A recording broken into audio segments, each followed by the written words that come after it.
So we're going to talk about content schedules as they relate to real estate.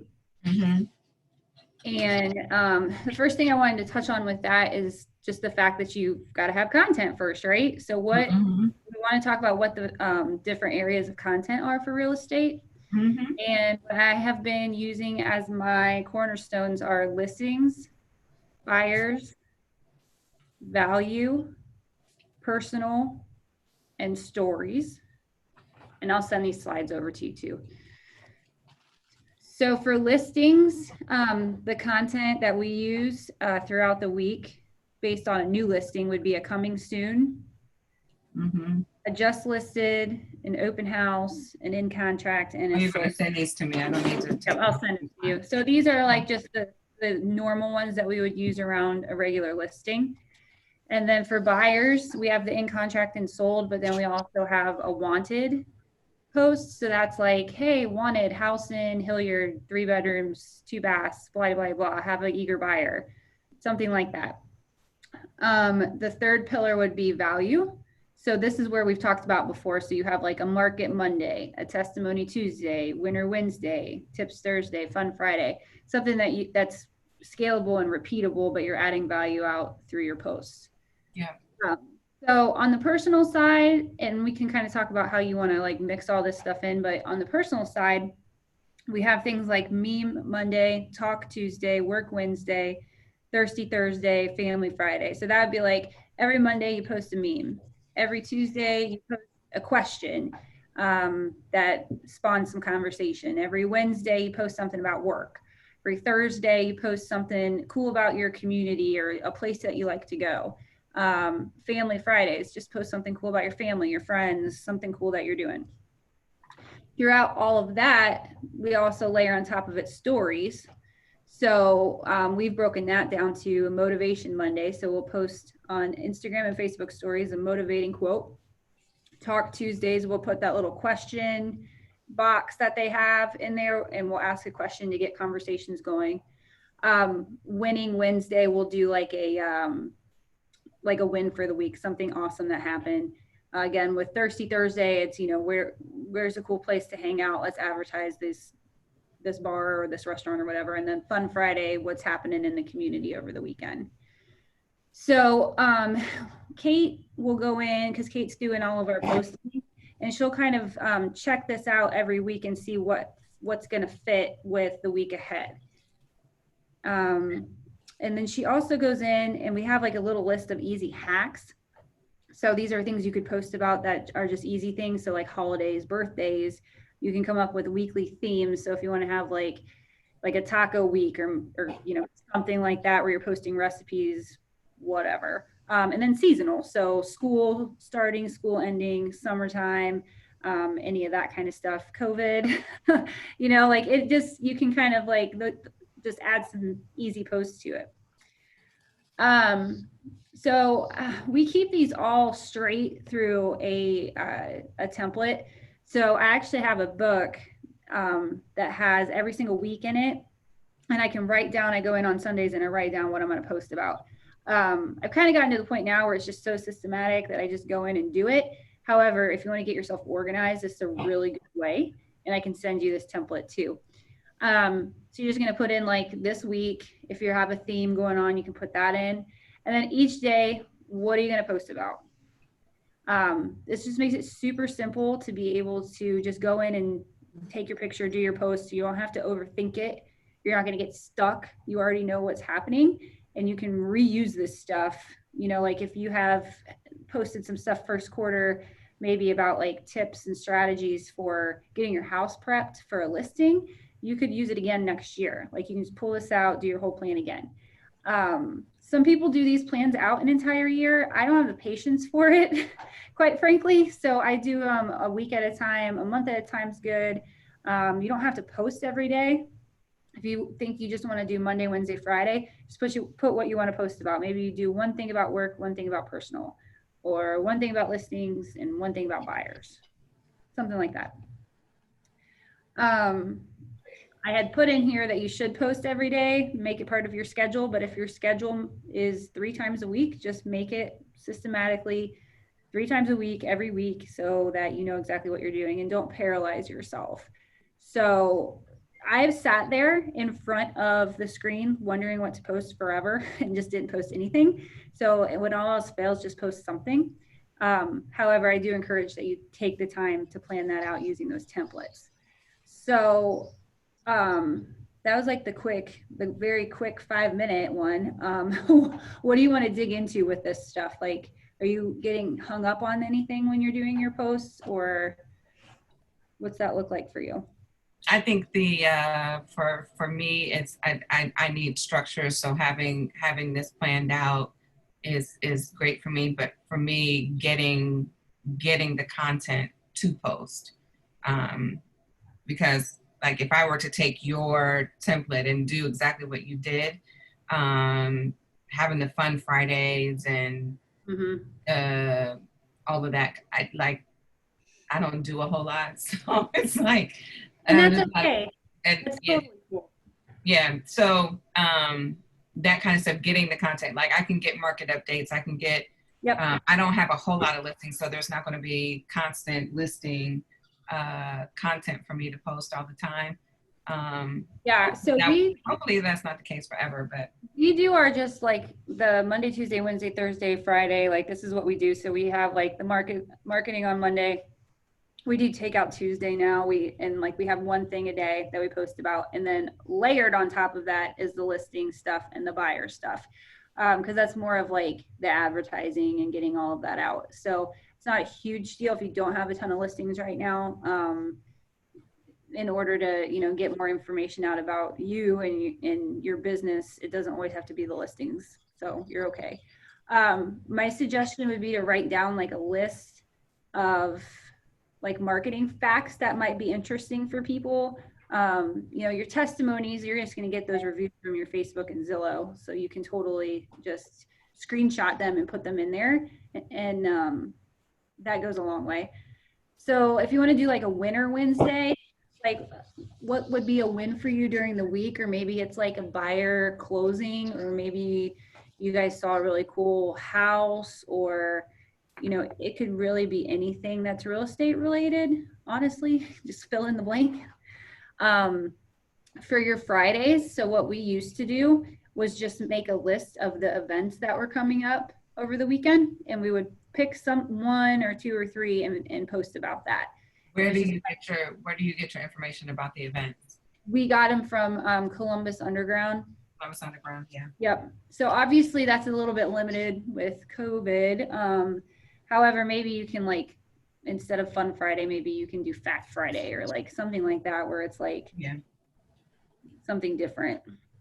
But what we do is just make big lists, and that way, if we're stuck, we can just go to the list and say, oh, I haven't posted about something like that in a while. Let's just do that. Because you feel like you're being very repetitive and like doing the same thing over and over, and you get stuck for sure. So what are you doing right now? Like, are you posting every day, or are you doing it kind of like sporadically, Mine or? is totally sporadic. Yeah. As far as real estate is concerned, I post just listed, just sold, open house, and contract. I post those. And I also have two different services. One I'm getting rid of that automatically post content to my page, but I'm getting rid of one of them because one is better than the other. Yeah. So that's going to be more centered around like what's happening in the market, what's happening, in economics and, buyer seller focus kind of thing. So I think that stuff is valuable, and I boost those. Yep. Even though I know they say you shouldn't boost, but I get a lot of interaction and people liking my posts, and then I invite them to like my page. So it's actually like increased my interaction on my page, which I think is in the long run is going to help with all the other organic content that I put out to get it seen by more people. And I boost to every time I boost to the same area every single time. So the same people that are on are getting, so it's brand recognition, of course. So yeah, that's kind of what I do right now. It's like virtual farming. I mean, and the more that they're communicating with you, the more that that's getting bumped up in their feed. next time that you post it out there. So that's awesome. Yeah. Are you doing all that on your business page? Yes. And then what do you typically do on your personal page? Do you do anything? I share my like just listed, just sold, all that kind of stuff. I share that. I tag myself in my business page, in my business post, and tag myself to my personal, so they get to see that. I'm not posting all the stuff from my business page to my personal page because that's just too much. Yeah, for sure. But I want them to see the successes, and I get interaction, not necessarily on the post or on my page, but when people call or when I talk to people, they're like, yeah, I see you doing this and I see you doing that, and that's fine for me. I mean, the last thing I want to do is be annoying to people, which is why I don't do it too much. Yeah. So if they want to see all that, they can go to my business page. Yeah, for sure. And that's honestly what I do too, because I don't want to be like, I post on my personal page basically the same stuff that you do as far as business is concerned. It's a win or something cool, or if we have an awesome house listed or something, like, you got to check this out.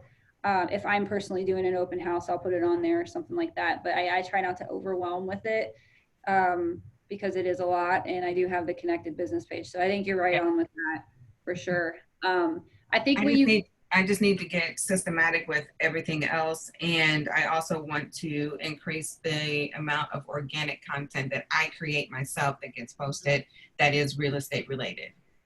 Yeah. So I think that you're going to get that from doing showings, and you're going to get that from your listings, and you're going to get that from meeting with clients. And, you just honestly, you've just got to take pictures everywhere that you go and have them available, and then it'll come to you once you need to make that post, because you'll like have a picture of a closing binder, or maybe there's a house that you showed that like it was perfect for an investment flip or something like that. On Talk Tuesdays with Lisa, you are talking about this really cool investment flip, not because that you're trying to sell it, but just to show that your knowledge of it, and see and open up questions and conversation with people. And that's where you're going to get that organic growth too, because then you can also repurpose that into a business post that you boost. What I've noticed is, and I kind of went through my personal page to see the things that people do comment on and the things that people see, and it's always video. And I know you love that. When I looked at that, my personal life, when I post about my personal life, that's what people respond to. And how cliche is that, right? But it's, and it goes to that whole, you hear people say, people want to know you, people want to see you, people want to interact with you. Your business stuff is great, yes, but they want to get to know you personally. So, and I tend to, whenever I post personally, I intend to spark a whole lot. So sometimes it's like, you know what, I don't think I'm going to do that because that's going to open a can of worms that I'm not necessarily ready for. But anyways, I digress. But yeah, video is extremely important, and I need to do more of it. Video and anything that has an image to it. So it doesn't, if you have a picture of, if you're posting on Facebook and you just post a picture and you don't have a bunch of words on it, like that is even going to get more viewership. Like it just, like anything media related. When I post about my kids, if I post pictures of my kids or whatever, it gets a lot of attention. Isn't that crazy? Yeah. I know. I'm going to start using my kids like as little props. Even big kids. On social media. Do we have somebody else on? Oh, we have a bunch of people on. I thought I was still just talking to Lisa. I'm on. Dawn's on. Hey, so at like 5 after, it was just Lisa and I, so I was just doing a little coaching session with her. So we were just kind of talking about building content and putting your schedule together and making it more systematized. So I'm obviously going to send all these slides out to everybody, but I do want to know what your questions are here for the next 10 minutes and how I can help kind of guide you in the right direction as far as getting your posts put into place. My questions are more like, because I've been, playing around in Instagram because of you, but there's other things that I cannot do. And I'm that person that I don't want to take the time to learn it. So I want you to show me. Okay. So like whenever the things that I like are whenever you people put on there something in Instagram and like all my stuff's pretty short. But how do you, like, whenever people say swipe up, that stuff, I mean, is that too technical and we shouldn't be talking No, about that in this conversation? no, that's okay because it's part of your posting. That's under the going to usually be under the stories category, and the Uh-huh. only time that you're going to be able to swipe up is if you swipe up to a link, you have to have 10,000 followers in order to do that. Ah, okay. Okay, good. That's okay. I don't have that yet, but I'm teasing. There's a workaround. I recently did actually work around. Yes. Oh, sorry. Go ahead, Ash. I didn't mean to interrupt you. No, go ahead. We're probably talking about the same workaround. So go ahead, Kate. No, I recently is a video that you're trying to post in your story to IGTV, and it's over a minute in length, then you can link that video. And if you post that into your setting around where you don't have to have the 10,000 followers, it does have to be a video. But that being said, if you just wanted to post a picture, create a video, there are apps out there that you can take a JPEG or whatever and create it's just a solid picture and you have it there for a minute long in your story. You can have the swipe up feature. So I just recently learned that's a workaround for not having to have those. Yeah. And say that one more time, Kate. What? Yeah, you're breaking up a little bit, Kate. Oh, I'm sorry. Okay. If you can't hear me, just say so and I'll type it into text or something. So the workaround that I've recently discovered is that if you want to have a swipe up that takes you to a link, say you have a blog or say you have some kind of article that you've written, or you want to push somebody to your website within your story, that way they don't have to go directly to your page to the link in your bio. You create video, post it to your IGV account. That is a way that it's like a hub that Instagram has, that you can post videos that are longer than the minute time period that Instagram allows you, keeps you within. So IGTV, if you have that and you take a video and you post that IGT video to your Instagram story, then there is a feature where you can, if they select the Instagram picture or whatever graphic or whatever video you have, if they click it, then it will take them to a specific link. You can actually link it. And it's a workaround because you don't get the swipe up feature that Instagram offers to the people with 10,000 viewers. But you can easily go into your Instagram icons, choose an icon or like a fun little emoji that says swipe up or click, and then you put it on your picture. It encourages people to click on it or swipe or whatever it is, and it immediately takes them to that website because the graphic that you've chosen has a link attached to it. So that's a recent workaround that I've discovered. Another workaround to that is to you can swipe up on anything to put a comment in. So if you have hosting an open house on Sunday, swipe up to register.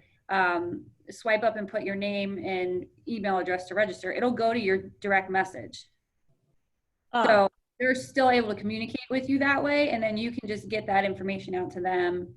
It's an extra step, but you're able to do that feature, and it's just a little easier for somebody else to contact you that way.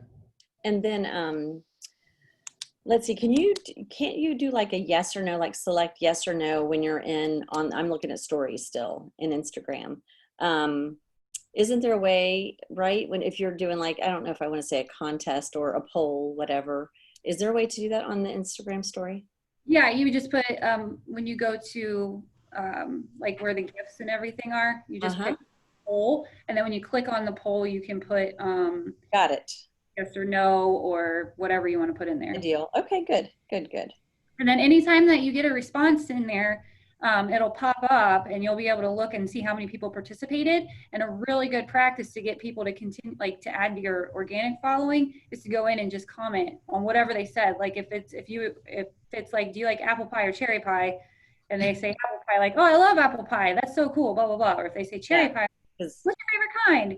And then you can just kind of get that communication going. Okay. You do that a lot with interior design type stuff and house structures and things like that. People get into that. Yeah, that's kind of like, I mean, that's the only questions I have. I'm just trying to learn how to keep up with it, stay on top of it. Yeah. So Lisa and I were talking about, really going out and doing a schedule. So like Kate has a schedule that she follows for our team where like every Tuesday she's posting about Takeout Tuesday. So she'll go in there and get a list that she made of like all the takeout places. And each week she'll do like a post about them. But so she already knows what she's going to post on Tuesdays. Like there's no question about it. Should we also have a listing coming on the market on Wednesday, then guess what? There's also a listing post as well. So you just layer and layer and layer. However, at the beginning of the week, you knew that you had, 3 to 5 posts for sure. And they're all based off of, like a weekly systematic idea. So it just takes the time to schedule it out. And if you want to use Command to do it, you can go in on a Saturday or Sunday and take about 20 minutes, feed all your content in there and schedule it. So then you only have to do it one time. Okay. Is the Instagram stuff now working? Instagram is not, with the Facebook is. Okay, just checking. But Okay. you can use programs like Planoly to do that. Obviously, there's going to be an additional charge, which is not what we all want right now. However, if you really want to dig into doing it and it's going to be a big part of your marketing and leveraging system, then, I used it for a really long time and it saved me a lot of time. Good, okay. Because as agents, guess what? We have to sell houses too. Yeah. Right. Imagine that.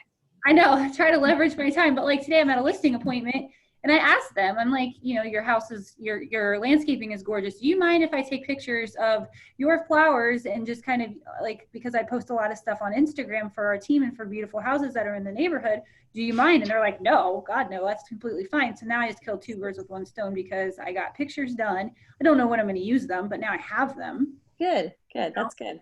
Yeah, so you just have to smarter, not harder. See, I do that a lot. I take pictures and I don't post them. I'm like, oh, didn't even think about going back that far. That's a great idea. Seriously, and just like you'll be amazed with some of the stuff you have in there. I know. I gotta get in the habit of doing more pictures and taking pictures of stuff. Do you ever use your professional photos for content later? Because that's another. Oh, you mean like for listings? Oh. So like an example would be like, so say that we want to have a conversation about, what the most popular cabinet type is, right? So I could pull a picture from one of my past listings and just use that as an example. And then I've already got it. So I don't have to go like look on Pinterest or go find something else. So I utilize our pictures a lot. They're in all of our buyer and listing presentations. They're all of our past pictures, all that stuff. Well, you guys got enough that you can pull from. Yeah, but how many pictures do you have? Like 20 per listing? Oh, more than that, but yeah. That's a lot of pictures. Yeah, that's true. And honestly, people aren't going to know it's all from the same house either. You could adjust the filter or do a zoom or do something like that and it changes everything. Yeah. For sure. That's cool. That's a good idea. What else?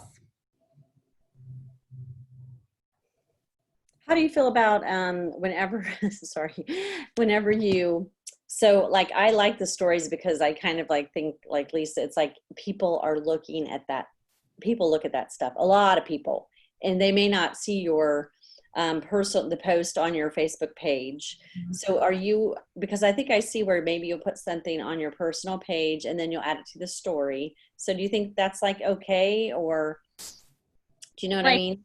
You go ahead and content over? Yes, I think it's fine. I wouldn't do it every single time. Yeah, I don't either. I was just curious. I would, only the stuff you really like. Like I do a ton of stories and I probably only do like a couple posts here and there. Okay. Because most of the time people aren't even going to see those posts unless they're going into your profile and then right. They'll start looking at them. Okay. Yeah, good. I think it's completely fine. Good. Okay, cool. So stay on the stories, because I do like the stories. They're easy and they're fun. And then to kind of keep a story going all the time, right? It's kind of fun. Mm-hmm. Good. And you can mix it up, which is nice. So, what'd you say? I'm just laughing. I love your enthusiasm. Oh, sorry. Why? I love it. I have fun with it. And when you start making those calls, people are like, because I really didn't think people paid attention, they're like, and I really haven't put that much about real estate on, which I can now, but I haven't, because it's like whatever's easy, right? So anyway, but my kids, they're like, oh my gosh, I love seeing all this stuff about your kids. And it's just so much fun. And it really keeps people engaged, and it tells you they're watching. They may not be commenting.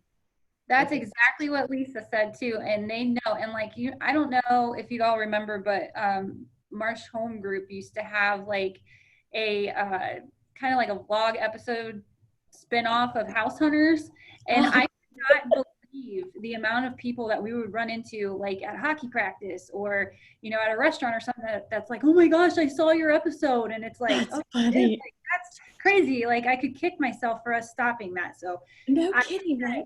If you have something consistent that can be yours, like, I mean, Lisa and I have talked before about how she really loves to engage in conversation and is passionate about, certain things in her world. And that is something that she can sit there on a Tuesday and have conversations with people every Tuesday. They know it's coming. She puts like Topic Tuesday. So she puts a topic out there and says, hey, I'm going to check in throughout the day. I would love to see what you all have to say about this. Like, and then let's get into a group and finish the conversation or something like that. But they know it's coming. Yeah. So Dawn, maybe I know that you go, like you do a lot of like business to business type stuff. Like, hey, it's Thursday. I'm hitting up a restaurant. We're doing a review. I love that idea from you, because I'm not consistent. That is my problem, is I am not consistent at all. Like I would love to have something where it's like every time I do this, but I'm just so all over the place, like my life. But Dawn, it's hard. But no, Dawn, what I'll tell you is that the we don't see you as being inconsistent. I see you all the time. And in my mind, I'm like, oh man, Dawn is doing a great job with staying on top of her social media. So that's all in your head, because what you want to do and what you're moving toward, is the goal. But in the meantime, you're working and you're doing it sometimes. But in my mind, I'm like, man, Dawn is doing the daggone thing. Good for her. Well, I like to, if I can get something on there once a day, I'm happy. And if I need to work in my real estate now again, because I know people know I'm still working, and I need to do an update. I'm really bad. I only did that one, and I thought they really would love to hear from me, I'm sure, but oh well. Yeah, so every Monday, like, and this just makes it part of your lead gen. Like, that's what I do. I take it, because I do consider social media part of my lead generation, because I'm having these conversations with people. When you take bold and you have to have 20 contacts a day, like I'm having two-way conversations on Facebook. It might not specifically related. However, now they're in my database and I'm sending them that stuff, So I think that if you can make it consistent, like this is the next step, like you're doing awesome. All of you guys that are on this call right now are posting consistently and doing great stuff. Let's get you organized now so that you can take 10, 15 minutes a day at the most and post things consistently and save yourself some time. Yeah. I think our audience in Ohio, in Central Ohio, I don't know about you guys, but I don't think my friends, they don't want to see me all day long. You know what I mean? They don't want to see me posting stuff all day long. They don't, because it's just too much. So I feel like as long as we hit them every day, it's all good. At least once a day, whatever, a couple times a week. But I feel like I think that's our audience. I think that's how we are here in California. Everybody's audience is different. Like, yes. True. My friends communicate via stories. Like that's how we all have a ton of stories on there. There are some days where I don't, because guess what? I'm Netflixing and not got other stuff to do. Whatever. So I think everybody's audience is different, and so you have to, react to that differently, and you have to see yourself differently. So, like, go ahead, Talisha. Hey, Talisha. Sorry. Hi. I just didn't want to be a distraction because I'm working. But I did want to add something for social media that I think is helpful is when we like one another's posts and everything, because I think that's something that a lot of people look at. I'm just speaking from my age group, is how many likes you have and how much attention your post is actually getting. So one thing that I try to do is whenever I see one of the agents post anything, I try to love it. Like anytime I love anything. And I think that makes a huge difference. And Dawn, you have been posting a lot. It's awesome. Thank you. That's all. I always wait on my kids to come back and make fun of me. because So we you're doing embarrass them great. so badly or You're doing easily. great. Hey, Kate, That's all. thank you, Celicia, for sharing. Yes, thank Kate, you. do you want to talk a little bit about how you plan? Because I know you're really good at that. Yeah, sure. I think for me, the big mindset that I had was I have to be able to create a system, a system. It has to be a system. And that's what KW preaches over and over and over again. Like, you've got to have a method and you've got to have a system. So, and it's not just because that's the right thing to do. It's because it's a saving grace. Like, when I plan out, I plan for efficiency because I know that we don't have a marketing strategist right now. That's not somebody that I can have as a full-time position who's just doing that. So it has to be able to be in an efficient way. And part of our way to tackle that efficiency is to be able to create repeatable content. You can have an incredible post that you spend an hour on and you're thinking, man, this is a slam dunk. I'm going to get all of this interest. I'm going to get, all of this like that's great if you have the time. But really, one quality post doesn't compare to 50 posts that are repeatable throughout the year, because it's about not social media, in my mind, at least how I'm trying to run this thing, isn't about the shock and awe factor. It's about being in front of people over and over and over and over again in a way that isn't, like a negative, annoying way. But again, like, hey, I just wanted to remind you I'm in real estate. That's basically, if you could create a caption for real estate social media, it'd be like, just wanted to remind you I'm still in business. That's what you're trying to do. I just wanted to remind you that I'm still alive here. Like, I'm still busy. So how do you create content that is repeatable, that you can easily fill in? And the answer for me is templates. I create, if I'm going to do on every Monday, I'm going to do a homeowner tip, how-to guide.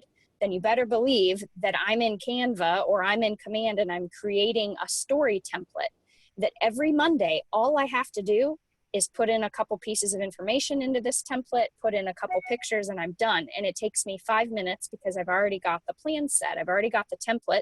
I use the same template every single time and maybe move a couple colors or whatever, but you can create not just templates with posts, but you can create templates with stories too. Canva has a really great way of setting that up for you, and they have templates that they've already built. So all you have to do is organize it. You throw in your pictures and you integrate it directly into your Instagram story. So for me, my saving grace when it comes to just being efficient and planful, at least one tip would be creating repeatable content. So fill out your day. On Monday, do a homeowner tip. On Tuesday, support small businesses. On Wednesday can be your listing day, or whatever kind of market update you have, and sprinkle it in on that 80-20 rule that we're always talking about. And then, Friday, make that your client day, where you just want to love on your clients and thank your clients, whatever. Like, break it out so that it's repeatable templates and repeatable content, because then you're not going to be overwhelmed thinking I have to come up with this incredible idea, because you don't. If you come up with one, repeat it and repeat it and repeat it, because they're not going to know the difference. Good. I love that's that. good information. So true. The other thing that you can do too, I mean, if you're super stuck, it's the whole rip off and duplicate. It's not Absolutely. and just do it. If you're stuck, go on KW Consultants page and take something, screenshot it and use it. That's why it's there. You're not gonna want to go do that to some other agent and put their listing on there and whatever, but but if it's content about Red Day, or if it's content about new closing procedures, or anything that's related to the real estate world, and you just are completely stuck and don't know what to post, just post it on yours and just put new stuff going on at work, or whatever. Like, you can totally do that, Lisa. It'll keep you from getting stuck. And Celicia's been doing a great job of posting stuff on there, so I'm sure she wouldn't mind. I'll speak for her if you borrow it. Thank you. This is Sarah Meniza. I'm new to this group, so thank you for having me. Sorry I was running late. I have a quick question. And I'm not sure if you guys already brought this up, but Facebook personal page versus business page. I know a lot of people that are a little bit younger have kind of incorporated their business into their Facebook personal page. And what that's done is it's kind of eliminated people having to view at 2 pages. It's just combining everything all at once. And actually, in talking to Troy about it, he was saying that the problem with having the Facebook business page is that they really want you to pay for advertising. So they kind of, push that to the bottom. Your friends don't see it as much unless you're paying for that content to be pushed up to the top. So what are your guys' thoughts about that? Because I do have 2 pages, but I've been thinking about consolidating it down to 1. So most of us, I'll speak for myself, and I know a few other people that are on this call are in the same boat. So most of us do have 2 pages. It was initially kind of out of necessity because it just made sense, and we were all kind of weirded about the privacy. And I've got small kids, didn't really want their stuff out there. However, it's totally true that the business pages kind of get pushed down. I think they're still very important though, because people do research you on Facebook. And I think it's important for you to have that collective page where you have, multiple listings that have been put on there. You have your reviews on there. You have all kinds of information about your team and all types of photos, stuff that they can go through and see that you're really established. However, it might not be the place that you're trying to get your communication done.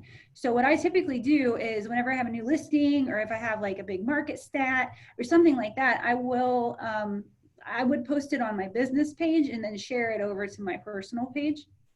I do, like Kate said, the 80-20. So on my personal page, I got about 20, sometimes a little bit more percent business stuff in there. My goal is to not be super salesy though, and just come from value and be informational. So I typically don't put my listings on my personal page because I think it's too salesy. It's like if you're like the sticker nail thing, and like, those people that sell those things. What the heck is that thing called? Oh yeah, I have them. I've never figured out how to use them, by the way. Yeah, so, but if you're going on there and you're constantly posting, like people just get sick of looking at your stuff. So you got to make sure that you're mixing it up if you're going to use your personal page. That's why I think it's important to keep that business page as well, because it's just one collective spot for everything. And then speaking of one collective spot for everything, do you know of any review sites that you can use to kind of as a feeder site for multiple places for reviews, or would you just recommend that you focus on one of those sites? So we have pretty much just ran ours in the past through Zillow and through Facebook. I think that I know that that's something that Kate has put together on our team as far as like getting those reviews systematic. Kate, have you found any other places that would filter them out amongst like multiple sites? We have looked into a couple companies that would do it and kind of push it out so that one review can go the same place. But we found that we not only, honestly, I don't remember what those places were called because we determined that we created a system that did that for us. We saved money by not doing it. The way that we started, we figured out exactly where our priority was, which was where do we get the most benefit from having a review. And when we looked at it, we determined that our Google reviews were super important, and we didn't have enough. And so what we did when we would ask for a review, we would only ask for them in one place. If they gave us a Google review when we asked, or after during the process, we would ask 3 separate times, and that's a whole different conversation. But if they did give us a review on Google, then I would reach back out with so much thanks, so much gratitude. And I would say, I would copy and paste their review into an email. And I would reach out and say, if you're willing, if you could post this, all you have to do is copy and paste this to do 2 of these other links. I would have realtor.com, I would have Facebook, or I would have Zillow. I would have 2 other links there. If you're willing to post this exact review, just copy and paste it into this site. We'd be happily willing to send you a $25 gift card to Amazon. You don't even have to mail it. You can send to Amazon directly, like from Amazon.com. So that was our way of spreading it out. And we actually ended up saving money that way, because you don't want to be pushing money into a system that isn't actually getting you reviews. So we would only target the people that left us a review in the first place. Those people were like, I think it was like 80% of them. If they left us one review, they were totally willing to copy and paste it for a $25 gift card. So that worked for us. I'm sure there's tons of other ways, but I can't think of the company or a couple of the companies that I researched, but I do know that they're out there. Well, and I like the way that we do that, because it's, if I'm going to give money, I'd rather have it go to my client than have it go to a company, a third party company. Absolutely. May or may not be really helping me. Along the gift card lines too, another thing that you could do is have the links to various different sites. So have Yelp, have Google AdWords, or Google, have Facebook, and they get an entry for every single one that they leave. And then it all goes into a hat at the end of the month for like $100 gift card or something like that. Like, we've had really good response with that too. Thank you so much for that information. I just have one last question. I'm sorry. Sometimes I've seen, because I don't have a lot of, I don't have any listings right now. I work with a lot of buyers. And so sometimes I don't have that content to push, and buyers more and more that I'm seeing want to stay a little bit more private, especially about that first home purchase. So they don't want that content on social media. So what do you guys think about finding a listing a week that you like and kind of highlighting it, but it's someone else's listing? Have you guys ever done that? And do you need permission to do that? I would always ask permission. It's just the right thing to do. 9 times out of 10, that agent is going to be completely fine with it, because it's just pushing their listing even more, and they don't have to pay for it or, put the extra work in. There are going to be some cases where they're not down with it, and it may just be I don't know, maybe the price point or something. I know a lot of like the luxury listings they do more of a pocket type thing, so they're not going to want anybody adding to that. However, I think that for agents that don't deal with a lot of listings or don't have a lot right now, that's a great way to get started. You can also do content on your open houses. So you can definitely have information out about your open houses and about, like do a walkthrough with them and, showcase something cool about the house. It's a way to do the listing. And then the other thing that we were doing, I was talking to Lisa about, is kind of we have like a hot sheet is what they call it. So like on every Wednesday, we'll send out a post that just says, hey, we have buyers looking in Hilliard for 3 bedrooms and 2 baths. Like, there's nothing. What you got? Just to get people moving. So that's another thing that you can use for buyers in order to just kind of get out there that you're a buyer's agent and you have business. I have another suggestion. Yeah, go ahead. You could also reach out to local builders. Yes. Builder reps. There's a couple Facebook groups, but you can reach out to builders reps and say, hey, do you have a property that I could highlight for you guys this week? And they are always willing to give you, the go ahead on something like that. Absolutely. That's great info. Thank you. Mm-hmm. Anybody else? Questions, comments, concerns? Good. All right, I will send you all the slides from putting your content together in a schedule, as well as a example of a scheduler. And then if you guys have any questions about that, just let me know. Can you just throw your emails in the chat real quick so I can download that and get that sent out to y'all? Thank you. Thank you.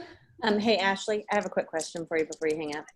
This is not about social media, so you guys might be bored. Okay, this is a dumb question, but I'm struggling. So these ads are working for me on command. I mean, they're working. I'm getting leads. So how you taught me is great, because I go on Facebook and you see where people are complaining about it. But anyway, this is so dumb, but what is the easy way to go to my leads on my dashboard? Like, I can't see, so I run an ad because I've done a few. And whenever I go to it, it's like, how can one time I could see all of the leads together so that their information was right there, and then I could call them. But now it's like I have to search for the new leads. 2 ways to do it. So when you're in the the section where you make your ad campaign. Yes. Okay. Yeah, so when you're in there and you Okay, have give it you have the list of all of the different ads that you put out. Yes. On the top there, it'll say leads captured. Yeah, and then when I click it, it takes me into my entire database. Right. So when you go in there, you're going to hit filter. Okay, click on leads only. Okay, then I have leads from the last one. Yes, you do. But you can go ahead and filter them from by date. Okay. Okay. On the right side. So you there's a drop down and you can do it by date. So that's like a lot, don't you think? To get well, if you only have one lead or one ad running at a time, it wouldn't be a big deal because you'll be able to see in chunks like what it is. What we usually do is go in and click on the lead, and then on the right side it'll say like where I got the information. Yeah, I was just trying to figure out if there was an easier way, because I thought before when I did it, it was like all of them were right there. That was a while back. Moved it around a little bit, but now if you just go in there and then you automatically set them up on a neighborhood, when you go in back into your leads, you'll see the neighborhoods. Okay, all right. It's super easy to just go in and say these people are all from a neighborhood in Grove City. I got to follow up with them on my 8x8 or whatever. Okay, good. All right, good. Thank you. Sorry. I'm hoping that they change it because it's a little couple steps, and I felt like there might have been one more question. Oh well, I'll call you if I need it, but that's the main one. Thank you. I appreciate it. Sorry, you guys. Send this stuff out. If anybody needs anything, feel free to call or email me. Thank you. Thank you, Ashley. Bye. Thank you, Ashley. Bye.